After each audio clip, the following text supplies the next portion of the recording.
자, 다음 시행자 요건이 있습니다. 우리가 시행을 할 때에는요, 물론 이제 주민들이 시행을 한다라고 보시면 될 것 같은데요. 정리를 하면 그렇습니다.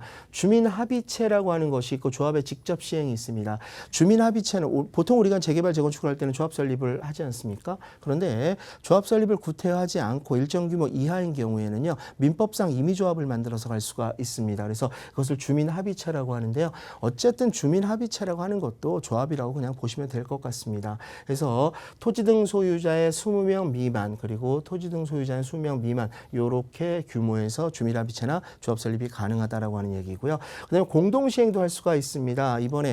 지난번에 대책에도 한번 나왔었는데요. 가로택 정비 사업을 계속해서 완화를 해주는 이유가 뭐냐면 공급을 좀 활성화해서 집이 없어서 투기적 가소유가 들어가고 아파트 가격이 오르는 것을 방지하기 위해서요. 공공에서 참여를 하겠다라고 하는 것입니다. 또 거기에다가 공공주택을 확보할 수 있는 그러한 방편이기도 하고요. 그래서 시장이라든가 LH공사라든가 SH공사, 시장이라고 한다면 SH공사를 얘기하는 거겠죠. SH공사나 LH공사 그리고 건설업 등록 사업자 이런 사람들도 주민과 함께 시행을 하거나 독단적으로 매입을 해서 이것을 시행을 할 수가 있다라고 하는 것입니다. 그러니까는 개인 사유의 조합원만 이것을 할 수 있는 것이 아니라 공공이 들어와서 같이 할 수도 있다. 근데 요즘에 들어서 재개발도 마찬가지인데 공공이 들어와서 같이 사업을 하게 되면 인센티브가 상당히 큽니다. 물론 공공기여라고 하는 부분이 있어야 되겠지만 용적률에 대한 인센티브, 층수에 대한 인센티브가 있기 때문에 훗날 이 아파트의 가치를 오르는 데는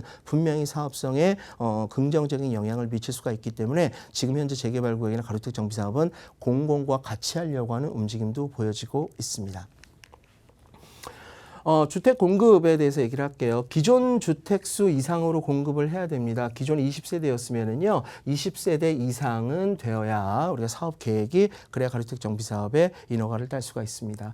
그리고 가로택 정비 사업에 들어오시는 분들은요, 3주택까지 내 권리가액이 크다. 일반적인 분양가 최소 금액보다 내 권리가액이 크다라고 하면은요, 3개까지도 공동주택 아파트를 받을 수가 있는 그러한 사업이죠. 그리고 층수는요, 7층에서 15층까지 나올 수가 있습니다. 아주 기본적인 사항입니다. 자, 이제 좀 정리를 좀 하도록 하겠습니다. 2020년 투자 트렌드를 읽어라라고 제가 제목을 하나 달아봤는데요. 여러분들 어떤 부동산 투자이든 간에 처음에 투자를 실시를 했어요. 여기가 먼저 재개발 지역이다 그러면 이제 사업을 시작을 합니다. 그러면 얘를 끝까지 가서 입주 때까지 바라보고 가시는 분들도 물론 있습니다. 그러나 이 안에서 움직이는 가격적인 사이클이 분명히 있기 때문에 내가 조금만 더 투자적인 효용을 생각을 한다면 저점에서 사서 고점에서 매도하고 조금 더 기다렸다가 또 저점이 내려오는 순간이 있으면 고점에서 매도를 하고 같은 재개발 현장에도 몇 번의 손바뀜이 이루어지는 가운데서 몇 번의 투자도 가능하다라고 하는 것이죠. 끝을 보려고 하면 상당히 어렵습니다. 그래서 우리가 부동산 재개발 투자뿐만이 아니라 어떠한 투자를 하던 간에 제일 중요한 것은요. 지금 현재 투자의 트렌드가 무엇이고 이 투자의 트렌드에 맞춰서 어떤 사람들이 어디에 줄을 서느냐를 먼저 보셔야 돼요. 줄을 설 때요. 여러분들이 맨 앞에 서시면 안 됩니다. 10명이라고 한다면 3번째 정도에 서시고요. 그 다음에 7번째 정도에서 빠져나오셔야 됩니다. 이것은 굉장히 중요한 얘기입니다. 1등으로 들어가서 맨 마지막에 나오겠다. 그래서 그러니까 최대한의 효용을 누리겠다. 이것은 전문가들조차도 불가능합니다. 그래서 2020년 투자 트렌드는요, 두 가지로 나눠볼 수가 있습니다. 하나는 가로주택 정비사업, 정비사업 쪽에서는 가로주택 정비사업이 하나의 큰 트렌드로 이제 자리를 잡을 것이고요. 또 하나는 상품으로 얘기한다면 일반적인 지역에서 빌라와 오피스텔을 통한 갭 투자.